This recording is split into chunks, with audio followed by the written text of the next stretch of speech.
हमारे पुराणों में करवा चौथ का व्रत का जो है बहुत ही बड़ा प्रधान है। तो करवा चौथ का व्रत की कथा मैं आपको सुना रही हूँ। कार्तिक मास की जो कृष्ण पक्ष की जो चतुर्दशी होती है उसमें करवा चौथ का व्रत किया जाता है। ये स्त्रियों का मुख्य त्यौहार है। सुहागन स्त्रियाँ जो है अपने पति की दीर्घायु के लिए व्रत रखती हैं। अब ये जो व्रत रखती हैं, वैसे तो देखो हम कोई भी व्रत रखते हैं उसमें भगवान हमारी सुनते ही हैं।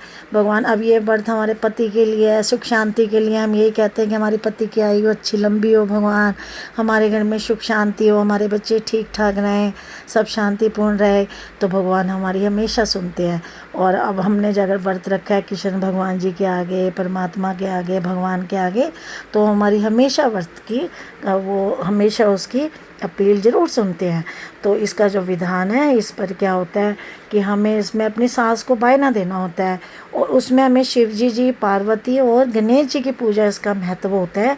और कई लोग अपने घर में गौर की पूजा बनाते हैं, गौर बनाते हैं उससे रोली से, और कोई अलग अलग, सबकी प्रथा अलग है। और वैसे शिव पार्वती का ही और गणेश जी का ही इसका पूरा विधान है। इसमें एक पाठे पर जल से भरा हुआ एक लोटा भी रख देते हैं, करवे में गेहूँ भर के रख देते हैं, दीवार पर एक कागज़ से चंद्रमा के नीचे शिव पार्वती कहती कहीं कि चित्रवली भी लोग बना लेते हैं। इस दिन तो कई लोग निर्जला व्रत भी रखते हैं, कई तारे देख के, कहीं वैसे तो ये चंद्रमा देख के इसका जो है इसका व्रत रखा जाता है। और ये इसमें फिर अर्घ्य देकर ही भोजन करते हैं। तो अब इसकी कथा मैं आपको सुनाने जा रही हूँ। एक साहूकार था, उसके 7 लड़के और एक लड़की थी। सेठानी के सहित उसकी बहुओं और बेटियों ने करवा चौथ का व्रत रखा। रात्रि को साहूकार के लड़के भोजन करने लगे तो उन्होंने अपनी बहन से भोजन करने को कहा। उन्होंने देखा मेरी बहन भूखी है। उन्होंने इस पर बहन ने उत्तर दिया, भाई अभी चंद्रमा नहीं निकला है, चाँद नहीं निकला है, इसके निकलने पर अर्घ देकर ही भोजन करूँगी।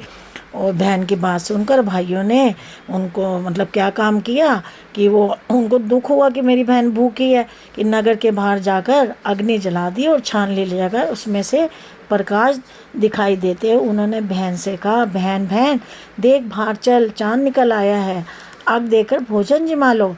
ये सुनकर उसकी भाभियों ने कहा, नहीं नंद भाई नहीं जाना, ये तुम्हारे जो भैया हैं इन्होंने तुम्हारे साथ छल किया है, अभी चंद्रमा को आग न दो, अभी कोई चंद्रमा नहीं निकला है। लेकिन उसने जो है अपने भाभी की बात भी नहीं मानी। उसने कहा नहीं, मेरे भाई इन्होंने कहा है तो मेरे भाई मैं आग दे के खा लूँगी। तो उसने, परंतु वह भाभियाँ तो जानती थी भाई ने क्या करा है, तेरे भाई ने जो धोखा दिया है, लेकिन उसने भाभीियों की बात भी नहीं मानी और ध्यान नहीं दिया और भाइयों द्वारा दिखाए प्रकाश को आग देकर भोजन कर लिया। इस प्रकार भंग, जो व्रत का भंग, जो उसका जो व्रत हो गया वो भंग हो गया। भंग करने से गणेश जी उस पर अप्रसन्न हो गए और उसके बाद उसका पति सख्त बीमार हो गया और जो कुछ भी घर में था उसकी बीमारी में भी लग गया। जब उसे किए हुए अपने दोषों का पता लग गया, अरे मेरे पति तो बीमार हो गए, उससे बहुत पश्चाताप किया, अरे ये मैंने क्या किया। फिर गणेश जी को प्रार्थना करते हुए उसने कहा, गणेश जी मेरी रक्षा करो। उसने सब विधि विधान से पूर्ण दोबारा से चतुर्थी का व्रत रखना आरंभ कर दिया।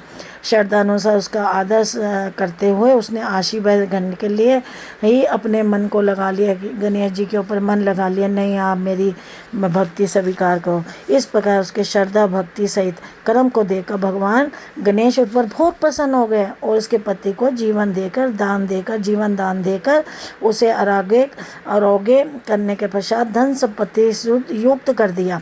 इस प्रकार जो भी छल छपट को त्याग कर श्रद्धा भक्ति से चतुर्थी का व्रत रखता है और जो प्यार से और सुखी से मतलब व्रत रखता है, उसकी सभी इच्छाएं भगवान पूरी करते हैं।